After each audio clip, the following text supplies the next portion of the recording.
اب آتے ہیں آج کی طرف. دیکھیے کل میں نے جو گفتگو شروع کی تھی وہ تھی کانسٹیٹیوشنل ڈیولپمنٹ. میرا پوائنٹ یہ ہے کہ جب ہم بات کرتے ہیں نا رواداری کی، ٹالرنس کی، تو ایک اہم چیز یہ ہے کہ ٹالرنس، رواداری اور مل کے مسائل اور معاملات کو حل کرنا وہ اسی وقت ممکن ہوتا ہے جب آپ کے پاس ایک آئینی اور قانونی ڈھانچہ ہو، ایک نظام حکومت ہو. نظام کا ہونا معاملات کو بخوبی طے کرنے کا ایک طریقہ ہوتا ہے. نظام حکومت کا نظام ہے، یونیورسٹی کا ایک نظام ہوتا ہے، کالج کا ایک نظام ہوتا ہے، سٹی کا ایک نظام ہوتا ہے، یہ بھی نمائندے آپ چنتے ہیں، سٹی کونسل بنتی ہے. تو نظام کے بغیر معاشرہ چل نہیں سکتا. اور کسی بھی جدید ریاست میں، یعنی جس کو ہم ماڈرن ریاست کہتے ہیں، جس طرح پاکستان ایک ماڈرن ریاست ہے، ایران، انڈیا، نیپال، یہ سب جدید ریاستیں کہلاتی ہیں. ماڈرن ریاست کو چلانے کے لیے یہ بڑا ضروری ہوتا ہے کہ ایک بنیادی قانونی ڈھانچہ ہو. جو بنیادی قانونی ڈھانچہ ہے اس کو ہم آئین کہتے ہیں. بنیادی اصولوں کا ڈھانچہ، قوانین کا ڈھانچہ، یعنی وہ تعلقات کی ڈیفینیشن دیتا ہے کہ ایک ریاستی ادارے کا دوسرے ریاستی ادارے سے کیا تعلق ہوگا، کیا رشتہ ہوگا، اور جو مختلف ادارے ہیں، مختلف عہدے دار ہیں، ان کے اختیارات کیا ہوں گے، انہیں آپ کس طرح منتخب کریں گے. یہ سب چیزیں آئین کے اندر ہوتی ہیں. جب ہم صوبوں کی بات کرتے ہیں تو صوبے کے اختیار کیا ہیں، فیڈرل حکومت کے اختیار کیا ہیں. تو یہ خاکہ، یہ بنیادی قانونی ڈھانچہ جو ہوتا ہے وہ آئین ہوتا ہے. اور میں نے کل آپ سے کہا تھا کہ پاکستان میں کئی آئین آئے ہیں، ایک آئین نہیں کئی آئین آئے ہیں. اور کل ہی تذکرہ کیا تھا کہ 2 عبوری آئین تھے پاکستان کے، ایک 1947 کا عبوری آئین تھا، ایک 1972 کا. تو 2 تو آپ کے عبوری آئین ہو گئے، اور 3 پرماننٹ آئین تھے. ان کو کہتے پرماننٹ تھے لیکن وہ پرماننٹ نہیں ثابت ہوئے. 1956، 62 اور تیسرا 1973 جو اس وقت چل رہا ہے. اور اس میں صرف چند ایک دو باتیں کہہ کے پھر میں صرف 1-2 چیزیں کا تذکرہ کروں گا. پہلا تو یہ ہے کہ جو 1956 کا آئین تھا وہ آپ کی کانسٹیچوئنٹ اسمبلی نے بنایا تھا، اور وہ ایک پارلیمانی نظام دیتا تھا، دیا اس نے 1956 کے آئین نے، پارلیمانی نظام. 1962 کا جو آئین تھا وہ ایوب خان کی فوجی حکومت نے دیا. ایک انہوں نے کمیشن بنایا، اس کمیشن کی ریکمنڈیشنز کی بنیاد پر، اس کمیشن کی سفارشات کی بنیاد پر 1962 کا آئین بنا آپ کا. وہ صدارتی آئین تھا، پریزیڈنشل سسٹم تھا، یعنی جس طرح امریکہ کا آئین پریزیڈنشل آئین ہے اس کے قریب تھا. 69 میں وہ فارغ ہو گیا. 56 والا ختم ہو گیا 1958 میں، 2.5 سال کے بعد. 62 کا جو آئین تھا وہ 1969 تک چلا، ختم ہو گیا. اس کے بعد جو ہے آئین آپ کا 1973 کا بنتا ہے جو آج تک چل رہا ہے. اس میں لیکن اس میں تبدیلیاں کافی ہوئی ہیں جن کا میں تذکرہ آپ سے کروں گا.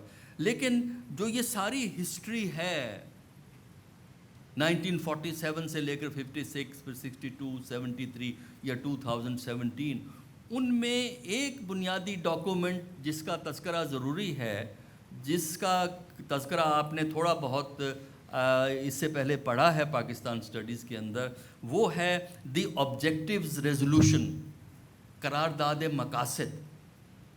آبجیکٹیو ریزولوشن یا قرارداد مقاصد جو کہ مارچ 1949 میں منظور ہوا تھا کانسٹیٹیوئنٹ اسمبلی میں. جو یہ قرارداد مقاصد ہے یا آبجیکٹیوز ریزولوشن، اس نے ان بنیادی اصولوں کی نشاندہی کی جس کی بنیاد پہ کانسٹیٹیوشن بننا تھا اور بنا. بلکہ اگر آج کے 1973 کانسٹیٹیوشن کو اگر آپ اٹھا کے دیکھیں، اس کا ٹیکسٹ لائبریری میں ملتا ہے، اگر آپ اس کو دیکھیں گے تو اس میں آپ کو یہ جو آبجیکٹو ریزولوشن ہے وہ اس کے اندر نظر آئے گا. اس کے اندر یہ ڈالا ہوا ہے آبجیکٹو ریزولوشن 1973 کے کانسٹیٹیوشن میں، یا اس کے جو ابتدائیہ ہوتا ہے کانسٹیٹیوشن کا، اس میں اس کا تذکرہ ہے. اور مقصد یہ ہے آبجیکٹو ریزولوشن کا، یہ تھا کہ آپ اس بات کی نشاندہی کریں گے کہ آپ کا آئین جب بنتا ہے وہ اس کی بنیادی خد و خال یا اس کی ڈائریکشن، اس کی سمت کیا ہوگی. تو اس میں ہم دیکھتے ہیں آبجیکٹو ریزولوشن میں، جس کا بریفلی ہم یہاں تذکرہ جو ہے وہ کر سکتے ہیں، اس میں بنیادی طور پر دو چیزوں کو کمبائن کیا ہوا ہے اس آبجیکٹو ریزولوشن میں، جو ہمارے 73 کانسٹیٹیوشن میں بھی نظر آتا ہے. ایک جدید جمہوریت اور جدید ریاست کے تقاضے، کہ آج کل جو جدید ریاست بنتی ہے، جدید جمہوری ریاست بنتی ہے، اس کے کچھ بنیادی تقاضے ہوتے ہیں، کچھ بنیادی خصوصیات ہوتی ہیں جس کی بنیاد پہ ہم یہ کہتے ہیں کہ یہ جدید ریاست ہے. تو ایک تو ماڈرن اسٹیٹ کے جو بنیادی خد و خال ہے وہاں موجود ہیں، اس کے ساتھ ساتھ جو اسلامک پرنسپلز ہیں، جو اسلامی تشخص ہے، جس کی بنیاد جو ہے ہمیں پاکستان کے مطالبے میں بھی نظر آتی ہے، جو اسلامی تشخص ہے وہ بھی ہمیں اس آبجیکٹو ریزولوشن میں واضح طور پہ نظر آتا ہے. کیونکہ یہ کہا، انہوں نے یہ کہا کہ جہاں ایک طرف ہم ایک جدید ریاست بنا رہے ہیں، اس کے ساتھ ساتھ جو اسلامی اصول ہیں، اسلامی تعلیمات ہیں، ان کی عکاسی ہمارے آئین کے اندر ہوگی، ہمارے نظام حکومت کے اندر جو ہے ان کی عکاسی ہوگی. کہ جب ہم بات کرتے ہیں، مثلا ابھی ابتدائیے میں جو گفتگو ہوئی تھی، یہ کہا گیا تھا کہ پاکستان میں جو سوورینٹی ہے، اقتدار اعلیٰ ہے، وہ اللہ تعالیٰ کے پاس ہے. وہ آپ کے تمام آئینوں میں یہ بات تھی. تمام آئین جتنے بھی بنے ہیں پاکستان کے، اس میں جو اوپننگ بات ہے کہ sovereignty all over universe belongs to almighty Allah, کہ اللہ کو تعالیٰ کے پاس ہے، اقتدار اعلیٰ کا مالک جو ہے وہ اللہ تعالیٰ ہے. And it is to be exercised by the people through their representatives within the limits prescribed in Quran and Sunnah. اس قسم کی زبان ہے، انہوں نے ڈیفائن کیا ہے کہ اقتدار اعلیٰ اللہ تعالیٰ کے پاس ہے، لوگ اس کو ایک امانت کے طور پہ استعمال کریں گے. دیکھیے یہ فرق ہے، یہ نہیں کہا گیا کہ اقتدار اعلیٰ لوگوں کے پاس ہے، یہ نہیں کہا گیا آئین میں. ہمارے کہا گیا ہے اقتدار اعلیٰ اس مملکت کے پاکستان کا اللہ کے پاس ہے، جسے لوگ ایک امانت کے طور پہ استعمال کریں گے. یعنی اقتدار اعلیٰ کو استعمال کرنا ایک ذمہ داری ہوگا،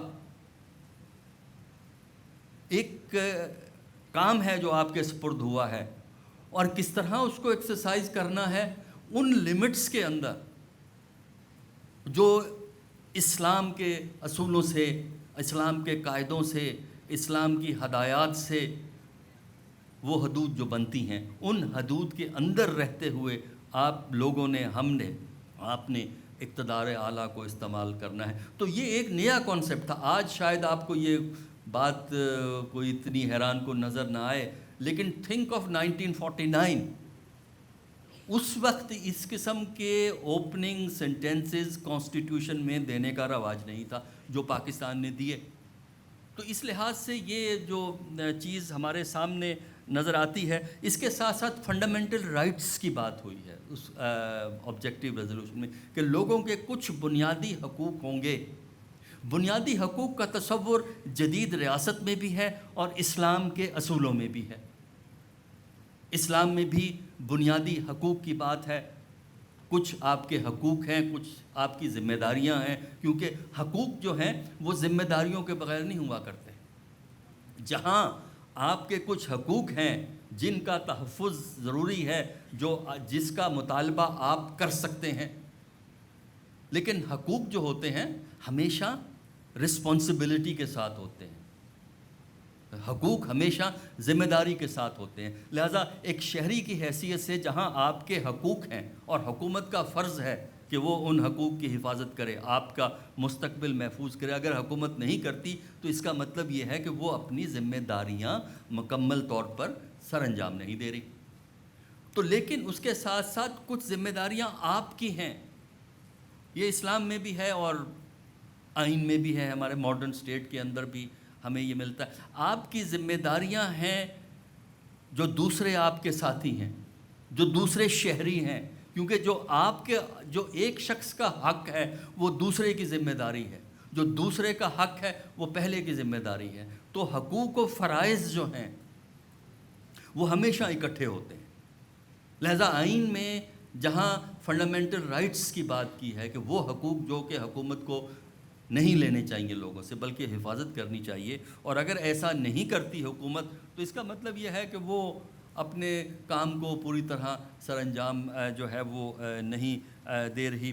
اس کے ساتھ ساتھ ایک اور بڑی اہم بات تھی جو آبجیکٹو ریزولوشن میں بھی تھی اور سب آئین میں ہے، 73 میں بھی ہے، کہ جو آپ کے ریلیجس مائنورٹیز ہیں، جو غیر مسلم ہیں، ان کے حقوق اور ان کے مذہب کی ان کو آزادی ہوگی کہ وہ اپنے مذہب کے مطابق زندگی گزاریں، ان کے جو حقوق ہیں، ان کا جو کلچر ہے، جو مذہب سے انفلوئنس ہوتا ہے کلچر، وہ اس کی حکومت پاکستان حفاظت کرے گی اور ان کو وہی حقوق حاصل ہوں گے جو کسی مسلمان شہری کو ہوں گے۔ یہ وہ چیز ہے جو آپ کو 1949 کے آبجیکٹو ریزولوشن میں بھی ملتی ہے، اور اس کے بعد یہی چیز تمام آئین میں پاکستان کے اندر درج ہے۔ تو ہم آتے ہیں 1973 کے آئین پہ، جو کہ آپ یہ کہہ سکتے ہیں کہ یہ پہلا یعنی موجودہ آئین ہے۔ 1973 کا آئین جو ہے وہ الیکٹڈ اسمبلی نے بنایا تھا، وہ اسمبلی جو 1970 کے انتخابات میں منتخب ہوئی تھی۔ 1971 میں ایسٹ پاکستان علیحدہ ہو گیا، تو جو باقی پاکستان تھا اس کے جو نمائندے تھے وہ انہوں نے نیشنل اسمبلی بنائی، اور پھر اس نیشنل اسمبلی نے یہ آئین تیار کیا۔ اور نیشنل اسمبلی ہمیشہ آئین بنانے کا طریقہ، چاہے یہ نیشنل اسمبلی ہو یا کوئی اور نیشنل اسمبلی ہو کسی اور ملک کی بھی ہو، اس کا طریقہ کار یہ ہوتا ہے کہ بنیادی اصولوں کا تعین کرنے کے بعد ایک کمیٹی بنا دی جاتی ہے پارلیمان کے ممبران کی، وہ ایک رپورٹ تیار کرتی ہے، پھر اس رپورٹ کی بنیاد پہ آپ کو ایک لیگل ڈاکومنٹ بنانا ہوتا ہے جس کو آئین کہتے ہیں، اور آئین کے اندر جو زبان استعمال کی جاتی ہے وہ صرف قانون کے جو ماہر ہوتے ہیں وہ اس زبان کا تعین کرتے ہیں، کیونکہ آئین میں جو چیز لکھی ہے وہ کوما لگا ہوا ہے، اینڈ پہ فل سٹاپ ہے، یہ سب چیزیں قانونی حیثیت رکھتی ہیں۔ لہذا عام آدمی آئین کو نہیں بناتا، عام آدمی اصول کی بات کر سکتا ہے کہ یہ چیز ہونی چاہیے، جمہوریت ہونی چاہیے، لیکن جمہوریت کی جب آپ بات کرتے ہیں تو بنیادی سوال یہ ہے کہ ادارے کس طرح بنائیں گے، پارلیمنٹ کس طرح بنائیں گے، کتنے ممبر ہوں گے پارلیمنٹ کے، کس طرح وہ الیکٹ ہوں گے۔ جس طرح آپ کے اس وقت نیشنل اسمبلی کے الیکٹڈ ممبران 272 ہیں، 272 الیکٹڈ ممبران، ڈائریکٹلی الیکٹڈ ممبران جو ہے، تو یہ دیکھنا ہوتا ہے کہ یہ ایک قانون کی زبان ہوتی ہے۔ اور آپ کے ہاں جو منسٹری آف لا ہے فیڈرل لیول پہ، لا منسٹری جس کو ہم کہتے ہیں، ان کے پاس لیگل ایکسپرٹس ہوتے ہیں جن کو کہتے ہیں ڈرافٹرز، وہ پھر آئین کو ڈرافٹ کرتے ہیں، ایک خاص انداز کی زبان ہوتی ہے۔ لہٰذا آئین کی زبان اور عام کتاب جو میں اور آپ پڑھتے ہیں اس سے بڑی مختلف ہوتی ہے۔ تو کبھی اگر ٹائم ملے تو آئین کو آپ دیکھیے گا، ایک خاص انداز میں باتیں لکھی ہوتی ہیں، بعض دفعہ عام آدمی کو وہ سمجھ میں نہیں آتی، لیکن قانون کا ماہر وہ سمجھ لیتا ہے کہ اس کا مطلب کیا ہے۔ تو اس طرح یہ آئین جو ہے وہ تیار کیا گیا، اور 1973 کا جو آئین ہے وہ پارلیمانی نظام حکومت کے تحت تھا، اور آج بھی ہے پارلیمانی نظام حکومت، یعنی پارلیمنٹ کو آپ الیکٹ کرتے ہیں، وہ پارلیمنٹ پرائم منسٹر کو الیکٹ کرتی ہے، اور پارلیمانی نظام میں پرائم منسٹر کے عہدے کی کوئی میعاد نہیں ہوتی، میعاد صرف پارلیمنٹ کی ہوتی ہے۔ پاکستان میں پارلیمنٹ کی میعاد میکسیمم میعاد 5 سال ہے، لیکن اگر پرائم منسٹر چاہے تو وہ اس پارلیمنٹ کو پہلے ختم کر سکتا ہے، اور پارلیمنٹ اور پرائم منسٹر کا جو قائم رہنا ہے وہ ڈپینڈ کرتا ہے نیشنل اسمبلی کی سپورٹ پہ۔ نیشنل اسمبلی جس وقت چاہے بائی سمپل میجورٹی، جو ان کے ممبران ہیں 342، کیونکہ وہ ڈائریکٹلی الیکٹڈ 272 پلس خواتین کے ممبران، مائنورٹی ممبران وغیرہ اکٹھا کریں تو 342 کا ٹوٹل بنتا ہے اس وقت پاکستان کی قومی اسمبلی کا۔ 342 کے ہاف ممبران اگر پرائم منسٹر کے خلاف ووٹ دے دیں، پرائم منسٹرشپ ختم ہو جاتی ہے۔ یہ پارلیمانی طرز حکومت کی خصوصیت ہے۔ صدارتی نظام میں مدت فکس ہوتی ہے صدر کی، 5 سال 4 سال جو بھی آپ جو ہے وہ کرنا چاہیں۔ تو پاکستان میں اس وقت پارلیمانی نظام حکومت ہے، اور اس میں صدر کی حیثیت اب بہت کمزور ہے۔ صدر کے اختیارات جو ہیں بہت ہی محدود ہیں۔ ایک سٹیج پہ تھے صدر کے اختیارات، لیکن بعد میں وہ صدر کے اختیارات جو ہیں وہ تبدیل کر دیے گئے۔ پھر پارلیمنٹ میں کہ 2 ہاؤسز ہیں، جیسے آپ جانتے ہیں، اگر اخبار پڑھنے کا آپ کو شوق ہے، جو کہ میرا خیال ہے اخبار آپ لوگوں کو پڑھنے چاہیے، اس سے آپ کا نالج اپ ڈیٹ ہوتا ہے۔ پارلیمنٹ 2 ہاؤسز کی ہے، اور یہ پہلی دفعہ ہوا تھا کہ 2 ہاؤس پارلیمنٹ بنائی جائے۔ اس سے پہلے 56 62 میں 1 ہاؤس ہوا کرتا تھا، قومی اسمبلی بس۔ اب 73 کے تحت قومی اسمبلی اور سینٹ۔ اصول یہ ہے جو آپ کو سمجھنا ضروری ہے کہ جو لوور ہاؤس ہوتا ہے، جسے ہم نیشنل اسمبلی کہتے ہیں، اس میں عوام کی نمائندگی ہوتی ہے، عوام کے ووٹ سے نمائندے ہوتے ہیں، لہٰذا جس صوبے کی آبادی زیادہ ہوگی اس صوبے کے نمائندے قومی اسمبلی میں زیادہ ہوں گے۔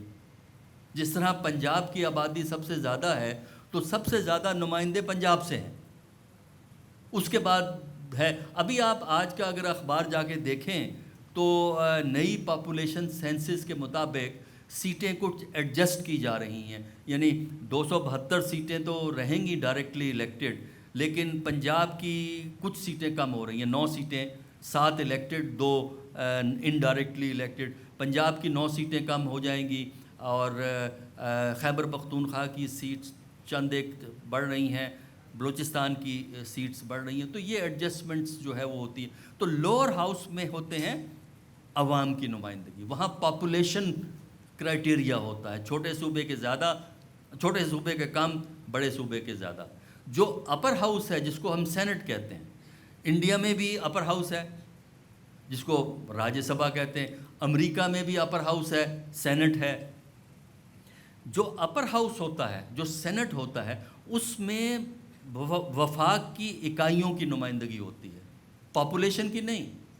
اس کا مطلب یہ ہے کہ اپر ہاؤس میں چاہے صوبہ چھوٹا ہے چاہے صوبہ بڑا ہے، پاپولیشن کے لحاظ سے نمائندے برابر ہوں گے، لہذا سینٹ میں تمام صوبوں کو ایکول نمائندگی دی گئی ہے۔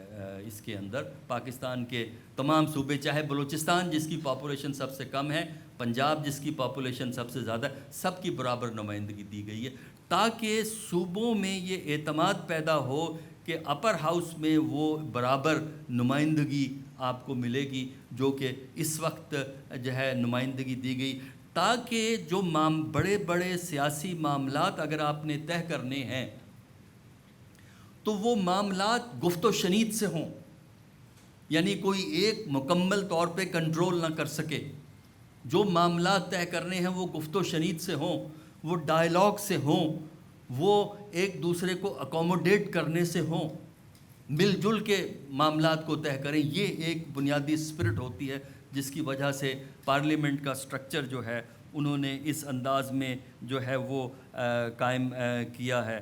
اس کے علاوہ جو ہیں اس میں نے جیسے کہا فنڈامنٹل رائٹس ہیں. 56 کے آئین میں بھی تھے، 62 میں بھی شامل ہوئے تھے اور 73 کے اندر بھی ہیں. بلکہ اب تبدیلی کر کے 3 نئے فنڈامنٹل رائٹس انہوں نے 18ویں ترمیم سے شامل کیے ہیں. اس میں ایک رائٹ ٹو ایجوکیشن ہے جس کا براہ راست ہم سب سے تعلق ہے. وہ علیحدہ بات ہے کہ ہماری حکومتیں وہ رائٹ ٹو ایجوکیشن کو پورا نہیں کر پاتیں. رائٹ ٹو ایجوکیشن ہے کم از کم میٹرک تک کی تعلیم ریاست دے گی. ایک ایج انہوں نے مینشن کی ہے کہ اس ایج تک کے بچوں کو تعلیم دینا ریاست کی بنیادی ذمہ داری ہے.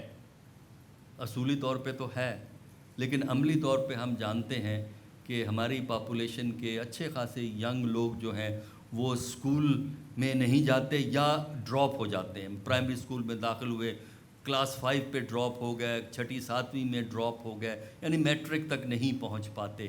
تو ایک طرح یہ ایک ذمہ داری تو ریاست نے حکومت پہ ڈالی ہے، لیکن اس کو ہم مکمل طور پہ پورا نہیں کر رہے، اور احساس یہی ہے کہ اس کو پورا کرنا چاہیے. میٹرک تک ایجوکیشن جو ہے وہ کمپلسری ہونی چاہیے اور وہ فری ہونی چاہیے. اب یہ ہے کہ ہمارے ہاں جو پرائیویٹ سیکٹر کے سکولز ہیں ان کی فیسیں اتنی ہیں کہ عام آدمی تو وہ فیسیں ہی برداشت نہیں، اسکول کی فیس نہیں برداشت کر سکتا، کالج کی فیس تو وہ بات کی بات ہے. لیکن یہ ریاست کی ذمہ، ہائر ایجوکیشن جو ہے وہ پریولیج ہوتا ہے.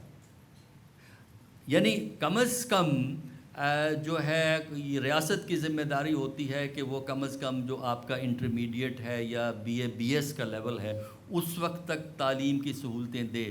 اس کے بعد جو یونیورسٹی کی تعلیم ہے وہاں پھر ہم میرٹ کی بات کرتے ہیں کہ کچھ ہر شخص جو ایف اے کرتا ہے، ایف ایس سی کرتا ہے، بی اے بی ایس کرتا ہے، وہ ضروری نہیں ہے کہ وہ ایم اے ایم ایس کرے یا ایم فل کرے یا پی ایچ ڈی کرے. یہ وہ سٹیجز ہیں جہاں بہت سے لوگوں کو آپ کو ڈسکارڈ کرنا پڑتا ہے. لیکن بنیادی تعلیم ہمارے آئین میں حکومت کی ذمہ داری ہے جو پوری نہیں ہوتی. بڑا یہ چیز آپ کو سمجھنا ضروری ہے. پھر اس کے علاوہ پاکستان میں فیڈرل سسٹم ہے. 2 چیزیں جن کا ابھی میں کچھ دیر میں سیپریٹلی ذکر کروں گا. ایک تو ہے اسلامک پروویژنس، کہ اسلام کے حوالے سے ہمارے موجودہ آئین میں کیا پروویژنس ہیں. دوسرا یہ ہے کہ فیڈرل سسٹم کیا ہوتا ہے، فیڈریشن جسے ہم وفاقی نظام جس کا ہم صوبوں کے اختیارات، یہ کیا چیزیں ہوتی ہیں. اس کا تذکرہ ہم تھوڑی دیر میں جو ہیں وہ کریں گے. الیکشن کا کانسیپٹ ہمارے تمام آئین میں موجود تھا، 73 کے آئین میں بھی موجود ہے، جس کے لیے ایک الیکشن کمیشن ہوتا ہے، وہ الیکشن منعقد کرتا ہے. اس کے لیے رولز ریگولیشنز جو ہیں وہ بنائے جاتے ہیں. کچھ تو آئین میں ہوتے ہیں.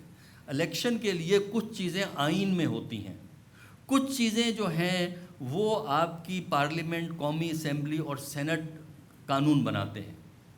کیونکہ آئین میں ہر چیز نہیں درج ہوتی، آئین میں بنیادی اصول درج ہوتے ہیں. آئین میں درج یہ ہوگا کہ الیکشن ہوگا، اتنے عرصے کے بعد الیکشن ہوگا، الیکشن کے لیے یہ کوالیفیکیشنز ہوں گی، اور اس کے بعد الیکشن کمیشن یہ کام کرے گا. اب اس کے بعد جو تفصیل ہے الیکشن کی، نامینیشن پیپر کس طرح سبمٹ ہوتے ہیں، کس طرح اپروو ہوتے ہیں، کینڈیڈیٹ کتنا پیسہ خرچ کر سکتے ہیں، کتنا پیسہ نہیں خرچ کر سکتے، پوسٹروں کے سائز کیا ہوں گے وغیرہ وغیرہ، جلسے کس طرح ہوں گے، یہ آئین میں نہیں ہوتا، یہ قانون میں ہوتا ہے. اس کے لیے اسمبلیاں قانون پاس کرتی ہیں. ہمارے ہاں بھی آپ کے ہاں قوانین موجود ہیں جس کے تحت الیکشن ہوتا ہے. آئین صرف ایک براڈ سا جو ہے وہ فریم ورک دیتا ہے. اس کے علاوہ اہم بات جو 73 کی آئین کی ہے وہ یہ ہے کہ ایمرجنسی بعض حالات میں ڈکلیئر کی جا سکتی ہے، ہنگامی حالات، اور وہ صرف 3 صورتوں میں ہوتے ہیں. اور اس لیے میں اس کا تذکرہ کر رہا ہوں کہ آج کل اگر آپ اخبارات دیکھتے ہیں یا ٹی وی کو واچ کرتے ہیں، نیوز سنتے ہیں، تو اس میں بعض دفعہ کہا جاتا ہے کہ پاکستان میں ہنگامی حالات ڈکلیئر کر دینے چاہیے۔ آئین کیا کہتا ہے اس کے بارے میں؟ ہنگامی حالات ڈکلیئر ہو سکتے ہیں پاکستان کے اندر آئین کے مطابق، جو وزیر اعظم کی ریکمنڈیشن پہ صدر پاکستان کرتا ہے، لیکن وہ صرف 3 صورتوں میں ہو سکتا ہے، اس کے علاوہ نہیں ہو سکتی ہے ایمرجنسی۔ نمبر 1، جب پاکستان پہ کوئی بیرونی حملہ ہو جائے، جس طرح 1965 کی جنگ تھی، 1971 کی جنگ تھی۔ 1965 کی جنگ میں ایمرجنسی ڈکلیئر کی گئی کیونکہ بیرونی حملہ تھا۔ 71 کی جنگ ہوئی، بیرونی جنگ تھی، ایمرجنسی ڈکلیئر ہوئی۔ تو ایک تو فیکٹر ہوتا ہے جب ملک کی سالمیت کو بیرونی خطرہ ہے، نمبر 1۔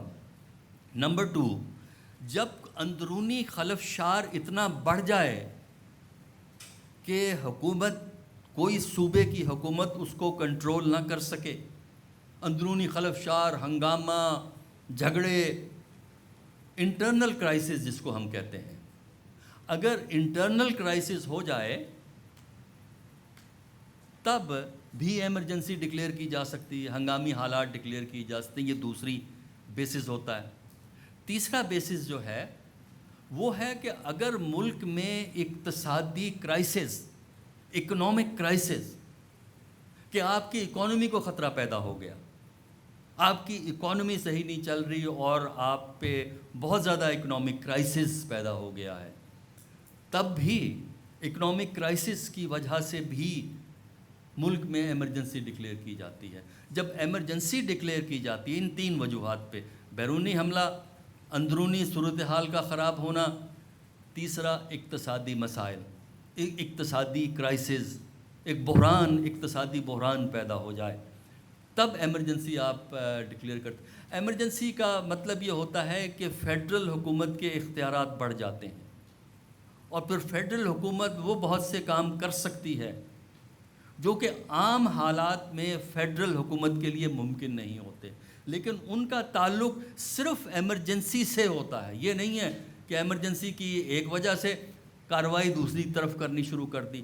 جس مقصد کے لیے ایمرجنسی ہے اس مقصد کو سامنے رکھ کر وہ کرنا ضروری ہے، اور اس ایمرجنسی کی اپروول قومی اسمبلی سے لی جاتی ہے، اس سے لینی ضروری ہوتی ہے۔ ایمرجنسی آپ ورنہ ڈکلیئر نہیں کر سکتے۔ پاکستان میں عام حالات میں ایمرجنسیز بڑی تھوڑی عرصہ کے لیے ڈکلیئر ہوئی ہیں اندرونی حالات کی وجہ سے، لیکن بہت ہی تھوڑے عرصے کے لیے۔ تو یہ جو 73 کا موجودہ آئین ہے یہ ایک پارلیمانی نظام حکومت پیش کرتا ہے، جیسے میں نے آپ سے کہا، لیکن اس میں تبدیلیاں بڑی ہوتی رہی ہیں، اور کافی بڑی تبدیلی جو ہے وہ اس میں ہوئی ہے۔ جو زیادہ تبدیلیاں ہوئی ہیں وہ مارشل لاء کے دور میں ہوئی۔ جنرل ضیاء الحق نے 19 جولائی 1977 میں مارشل لاء لگایا۔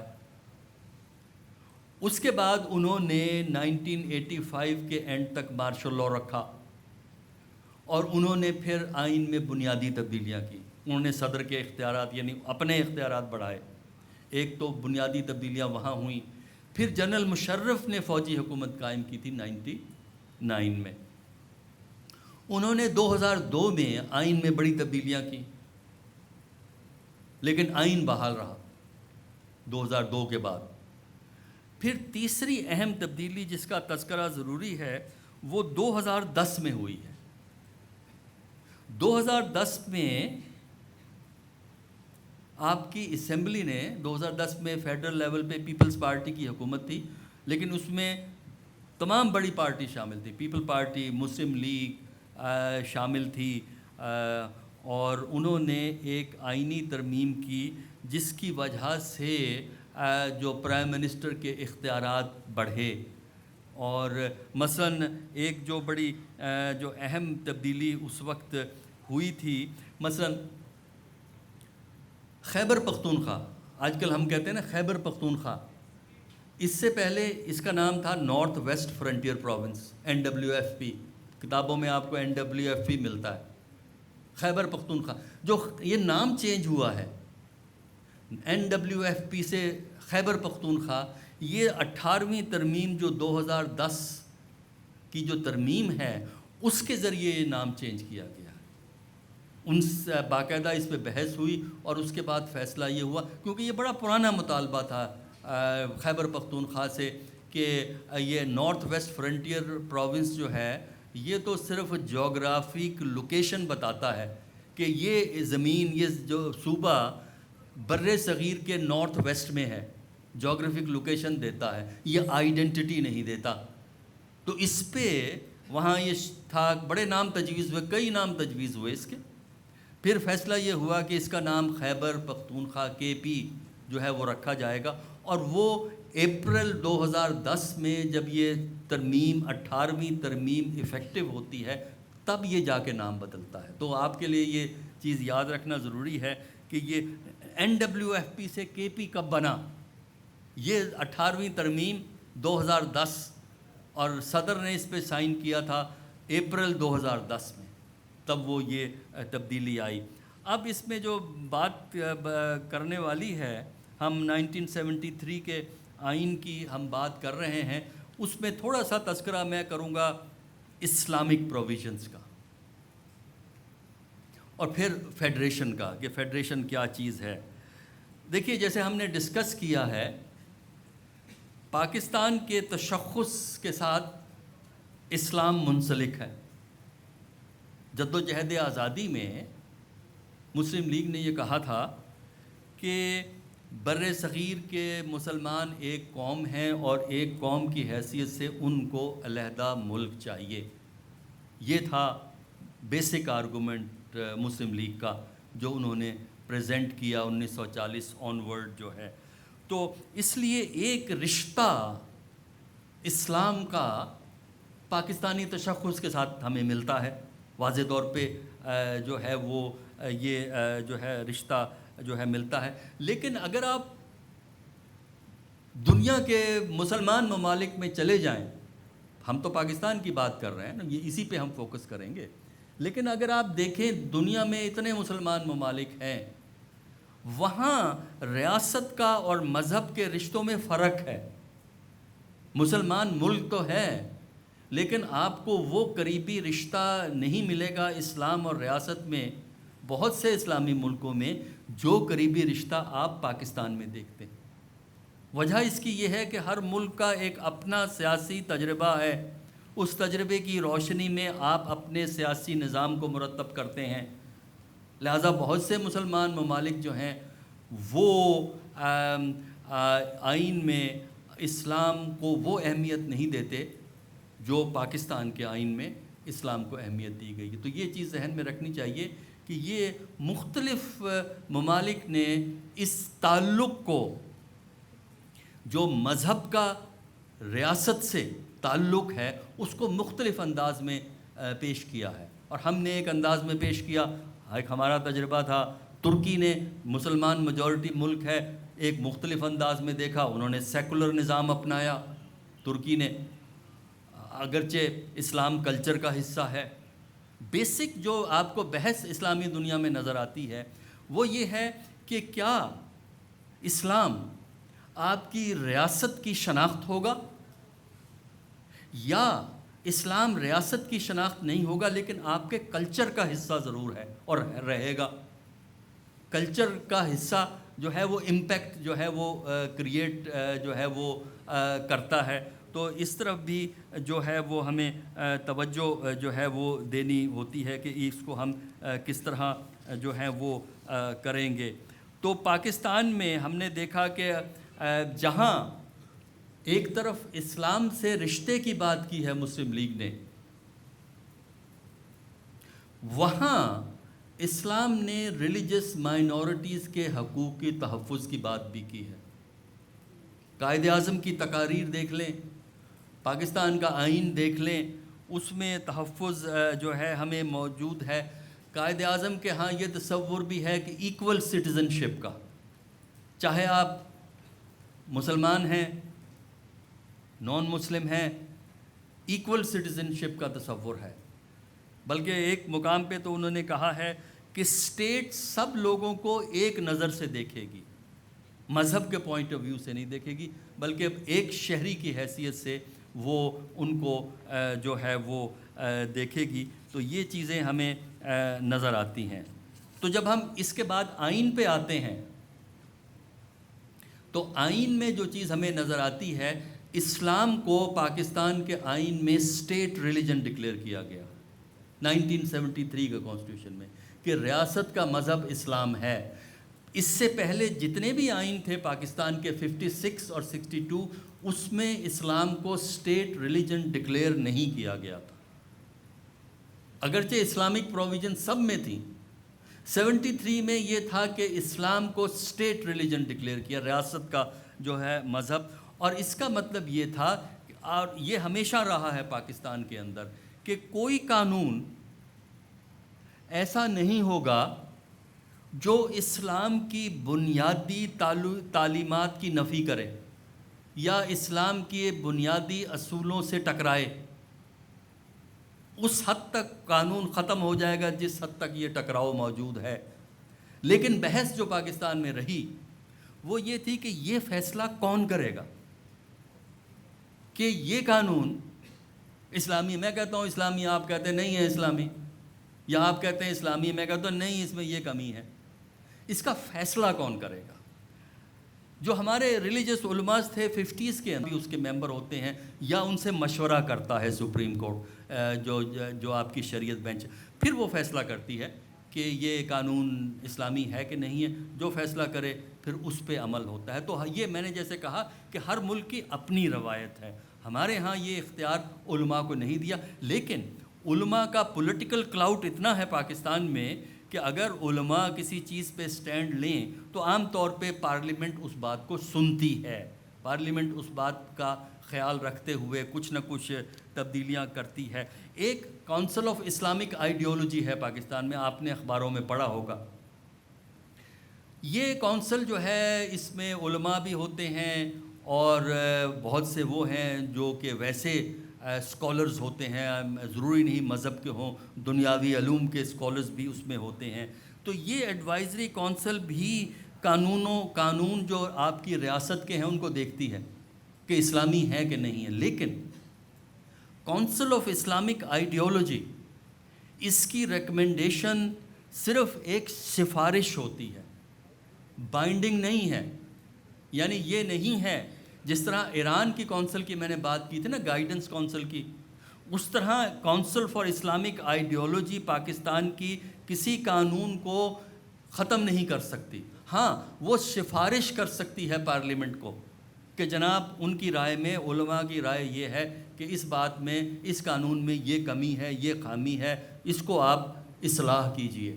پھر پارلیمنٹ کا یہ فیصلہ ہے کہ اس ریکمنڈیشن کو مانے یا نہ مانے، یہ اس کی اپنی مرضی. تو تھوڑا سا ہمارے ہاں یہ فرق ہے کہ رائے لی جاتی ہے لیکن الٹیمیٹ فیصلہ پارلیمنٹ کرے گی یا آپ کی جو ہائر جوڈیشری کرے گی. علماء جو ہے وہ ایک ایڈوائس دیں گے، اور عام طور پہ ہم نے دیکھا ہے کہ بیشتر، تمام باتیں تو خیر نہیں مانی جاتی لیکن بیشتر باتیں ایڈوائزری کونسل کی جو ہیں وہ مان لی جاتی ہیں. اور یہ چیزیں جو ہیں نا یہ آپ کو بڑی واضح طور پر یہاں ملتی ہیں. اس کے علاوہ جہاں تک ریلیجس مائنورٹیز کا تعلق ہے، دیکھیے پاکستان میں صرف 2 عہدے ایسے ہیں جن کے لیے مسلمان ہونے کی شرط ہے. صدر پاکستان مسلمان ہونا لازم ہے، پرائم منسٹر آف پاکستان مسلمان ہونا لازم ہے. لیکن اس کے علاوہ جتنے بھی سرکاری عہدے ہیں آپ کے، اس میں یہ ڈسٹنکشن نہیں ہے مسلم اور نان مسلم کی. باقی جتنے بھی عہدے ہیں اس پہ کوئی بھی پاکستان کا شہری، چاہے وہ سول عہدے ہیں، چاہے وہ فوج کے عہدے ہیں، چاہے جوڈیشری کے عہدے ہیں، اس پہ کوئی بھی شخص چاہے وہ مسلمان ہے یا نان مسلم ہے وہ عہدہ سنبھال سکتا ہے. تو ہمارے ہاں جوڈیشری میں ججز رہے ہیں نان مسلم، بلکہ جسٹس کارنیلیس جو چیف جسٹس تھے پاکستان کے چیف جسٹس، اور کافی طویل عرصہ رہے ہیں، وہ کرسچن تھے. آپ کے جوڈیشری کے اندر ہائی کورٹس میں اور سپریم کورٹ میں نان مسلم ججز تھے اور آج بھی ہیں. اور اس میں جو ہے سپریم کورٹ میں بھی ملتے ہیں، جو سارے ہائی کورٹس ہیں ان میں بھی آپ کو ملتے ہیں۔ اسی طرح آپ کی جو آرمڈ سروسز ہے، ملٹری ہے، اس میں کرسچنز بڑی تعداد میں رہے ہیں، خاص کر ایئر فورس کے اندر۔ اب تعداد کم ہے، ایک دو سکھ بھی ہیں آپ کی آرمی کے اندر جو ہیں۔ تو یہ ہے کہ یہاں پہ صرف پریزیڈنٹ اور پرائم منسٹر کی ایکسیپشن ہے کہ ان کو مسلمان ہونا ضروری ہے۔ اس کے علاوہ کسی شخص کو اس بات پہ عہدے سے آپ ڈینائی نہیں کر سکتے کہ وہ مسلمان نہیں ہے۔ اس کا کمپیٹ کرے گا، سلیکٹ ہو یا نہ ہو، وہ اس کی قسمت ہے۔ اور دوسرا یہ ہے کہ ایکول سٹیزن شپ کا کانسیپٹ ہے، جو میں نے پہلے بھی کہا آپ سے، کہ اسٹیٹ جو ہے وہ ایکولی ٹریٹ کرے گی۔ وہ حقوق جو آئین کے اندر دیے ہوئے ہیں، جو قانون کے اندر دیے ہوئے ہیں، جو ہم سب کے حقوق ہیں، وہ نان مسلمز کے بھی جو ہیں وہ حقوق ہیں۔ ایکول سٹیزن شپ کا تصور ہے، اور قانون کے نفاذ میں ریاست ڈسکریمنیٹ نہیں کرے گی، مطلب یہ تمیز نہیں کرے گی جب قانون نافذ کرنا ہے کہ یہ مسلمان ہے، یہ نان مسلم ہے۔ اور جو پرسنل افیئرز ہوتے ہیں، پرسنل افیئر سے ہماری مراد ہوتی ہے شادی بیاہ، پراپرٹی کی تقسیم، یہ پرسنل افیئر کہلاتے ہیں۔ پرسنل افیئرز آپ کے اپنے مذہب کے حوالے سے ہوتے ہیں، یہ بنیادی اصول ہے کہ جو مسلمانوں کے پرسنل افیئرز ہیں اس پہ اسلامک لا ہوگا، کرسچنز کے جو پرسنل افیئرز ہیں اس پہ کرسچن ریلیجس لا اپلائی ہوگا، جس میں شادی بیاہ، فیملی افیئر اور پراپرٹی کا تقسیم، یہ سارے جو یہ پرسنل افیئرز کہلاتے ہیں۔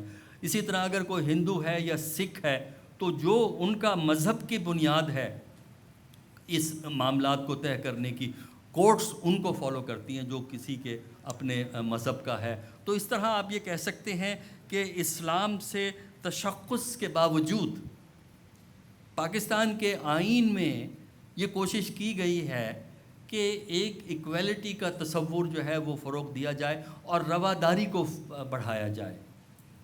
وہ علیحدہ بات ہے کہ ہمارے ہاں مذہبی انتہا پسندی بڑھی ہے، اور بہت سی چیزیں ایسی آ گئی ہیں مذہب کے نام پہ جس کا مذہب سے تو کوئی تعلق نہیں ہوتا، لیکن یہ ایک طریقہ کار بن گیا جو انٹالرنس ہے، عدم رواداری ہے، یا مذہب کے نام پہ، فرقے کے نام پہ ہمارے جو جھگڑے چلتے رہتے ہیں۔ یہ بنیادی طور پر نہ قانون اجازت دیتا ہے، نہ آئین اجازت دیتا ہے، نہ اسلام اجازت دیتا ہے، کیونکہ اسلام رواداری کا مذہب ہے۔ اسلام جو ہے ٹالرنس بتاتا ہے، اسلام جو ہے ایک دوسرے سے مدد کرنے کی بات کرتا ہے، اور صلح کی بات کرتا ہے، مشورے کی بات کرتا ہے۔ اس میں جو ہے اسلام میں کنسنسس کا کانسیپٹ ہے کہ اجماع کا تصور جو ہے وہ موجود ہے کہ پارلیمنٹ کے ذریعے آپ یہ معاملات طے کرتے ہیں۔ تو اس طرح ایک پرابلم یہ ہے کہ آئین ایک اصولی ڈھانچہ، قانون ایک اصولی ڈھانچہ دیتا ہے۔